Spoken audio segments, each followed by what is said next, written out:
आप में से कितने लोग ऐसे लोगों को अवॉइड करते हैं जिनके बात करने का तरीका आपको बिल्कुल पसंद नहीं? आई एम श्योर हर किसी ने अपनी लाइफ में ऐसे लोगों को बर्दाश्त किया है जो या तो बहुत बोलते हैं या बातों को घुमाते हैं और जल्दी पॉइंट पे नहीं आते, या खुद ही बोलते हैं और सामने वाले को बोलने का मौका ही नहीं देते। अगर आप इनमें से एक नहीं बनना चाहते तो मैं आपके साथ कम्युनिकेशन पर एक बहुत ही इंटरेस्टिंग बुक पिच परफेक्ट की कुछ रियल लाइफ टिप्स शेयर करना चाहूँगी, जिसे बिल मैकगोवन ने लिखा है। Bill McGowan clarity media group के फाउंडर और CEO हैं and 2 times Emmy award winning journalist हैं, तो आप इनकी कही हुई बातों पे डेफिनेटली भरोसा कर सकते हैं। इस बुक में उन्होंने 7 ऐसे प्रिंसिपल्स शेयर किए हैं जो आपकी पर्सनल एंड प्रोफेशनल लाइफ में दूसरों से इफेक्टिवली कम्युनिकेट करने में हेल्प करेंगे। इसे शुरू करते हैं एक रियल लाइफ एग्जाम्पल के साथ। मेरी स्कूल की प्रिंसिपल एक करियर काउंसलिंग सेशन के दौरान स्टूडेंट्स को एक मोटिवेशनल स्पीच दे रही थी कि वो अपने ड्रीम्स को फॉलो करें, उन्हें अकॉम्प्लिश करें। तो वो ऑडियंस में रैंडमली एक स्टूडेंट से पूछने लगी कि उन्हें क्या पसंद है और वो अपनी लाइफ में क्या करना चाहते हैं। ऐसे ही करते करते वो क्लास की टॉपर के पास पहुंचती है, जो अनफॉर्चुनेटली उस पूरे सेशन के दौरान सो रही थी। एंड जब प्रिंसिपल ने उससे पूछा कि तुम्हें क्या पसंद है, तो उसे क्वेश्चन का कॉन्टेक्स्ट समझ नहीं आया और उसने कह दिया चॉकलेट्स, और सभी हंसने लगे। इसलिए बी प्रिपेयर्ड, ताकि जब आप स्पॉटलाइट में हो तो आपके पास सही जवाब हो, जिससे दूसरों के सामने आपका इंप्रेशन बना रहे। इवन द ग्रेट स्पीकर्स जैसे स्टीव जॉब्स अपनी स्पीचेस को एटलीस्ट 70 टाइम्स प्रैक्टिस करते थे। यस, आपने सही सुना, 70 टाइम्स, ताकि उन्हें स्टेज पे कोई एम्बैरेसमेंट ना फेस करना पड़े। सो अगर आप अपने बॉस या कॉलीग्स के बीच एक अच्छा इंप्रेशन मेंटेन करना चाहते हो, तो आपकी प्रेपरेशन एंड अलर्टनेस ही आपको दूसरों से अलग करेगी। इसे प्रैक्टिस करने के लिए मेरे पास आपके लिए एक बहुत ही हेल्पफुल टिप है जो आप इजीली ट्राई कर सकते हो। फॉर एग्जाम्पल, जब भी आप किसी प्रोडक्ट रिलेटेड क्वेरी के लिए कस्टमर केयर रिप्रेजेंटेटिव से बात करते हो, तो आप कॉल से पहले एक रिहर्सल कर लिया करो। उससे आप अपनी प्रॉब्लम को एक बार में ही अच्छे से एक्सप्लेन कर पाओगे, जिससे 3 चीज़ें होंगी। नंबर 1, आप एक अच्छा इंप्रेशन क्रिएट करोगे। नंबर 2, आप दोनों का टाइम बचेगा। एंड नंबर 3, कि एग्जीक्यूटिव आपके साथ ज़्यादा से ज़्यादा कोऑपरेट करेगा। यही छोटी छोटी चीज़ें आपको रियल लाइफ में एक कॉन्फिडेंट कम्युनिकेटर बनाती है।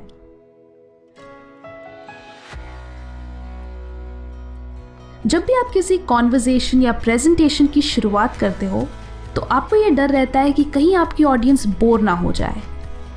ऑथर कहते हैं कि ऑडियंस का अटेंशन बनाए रखने के लिए आपकी कॉन्वर्सेशन के पहले 30 सेकंड सबसे क्रूशियल होते हैं। जस्ट लाइक किसी फुटबॉल गेम के लास्ट 2 मिनट में हार या जीत डिसाइड होती है, वैसे ही कॉन्वर्सेशन के पहले 30 सेकंड में ही पता चल जाता है कि ऑडियंस आपकी बातों से कन्विंस्ड है या नहीं, और वो आगे भी आपको अटेंटिवली सुनेगी या नहीं। इसलिए ऑथर ये एडवाइस करते हैं कि ऑडियंस का अटेंशन जीतने के लिए आपको अपने मटेरियल की सबसे बेस्ट एंड सबसे इंटरेस्टिंग लाइन पहले यूज़ करनी चाहिए। इसे वो द हेडलाइन प्रिंसिपल कहते हैं। जैसे न्यूज़पेपर्स के पावरफुल हेडलाइंस, मूवीज़ के ट्रेलर्स लोगों के अंदर सस्पेंस और एक्साइटमेंट भर देते हैं और उन्हें पूरी स्टोरी जानने का मन करता है, वैसे ही आपके आर्ग्यूमेंट या कॉन्वर्सेशन का पहला स्टेटमेंट आपकी ऑडियंस का इंटरेस्ट जगाता है। एक effective opening line short, suspense से भरी एंड मोस्ट इम्पॉर्टेंटली सरप्राइजिंग होनी चाहिए, जो ऑडियंस के लिए अनएक्सपेक्टेड हो और वो तुरंत हुक हो जाए। अगर आपने 3 इडियट्स मूवी देखी हो, तो आपको मशीन की डेफिनेशन वाले सीन में आमिर खान का एक्सप्लेनेशन ज़रूर याद होगा, बट साइलेंसर का नहीं। ऐसा इसलिए क्योंकि लोगों को फैक्ट्स से ज़्यादा विजुअल्स याद होते हैं। अगर आप चाहते हैं कि आपकी बातें लोगों के दिमाग में छप जाए, तो आपके लिए विजुअल स्टोरी टेलिंग एक बहुत अच्छी स्ट्रैटेजी होगी। इसे ऑथर द स्कोरसेसी प्रिंसिपल कहते हैं, जो कि एक फेमस डायरेक्टर मार्टिन स्कोरसेसी के नाम से इंस्पायर्ड है।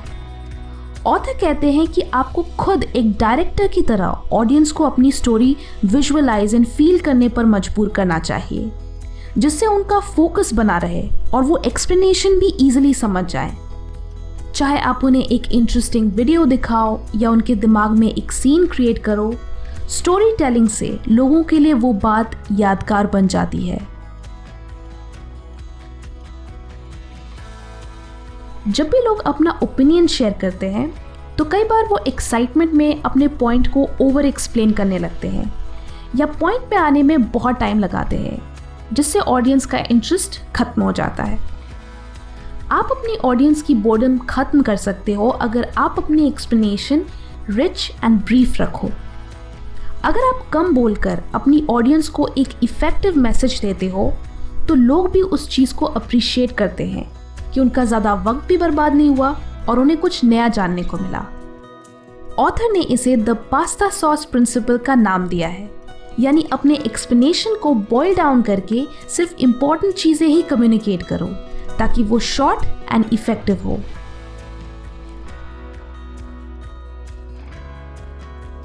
ऑथर ने इस बुक में कहा है कि अक्सर दिमाग और ज़बान की रेस में जीत ज़बान की होती है, क्योंकि लोग बिना सोचे समझे कुछ भी बोल देते हैं।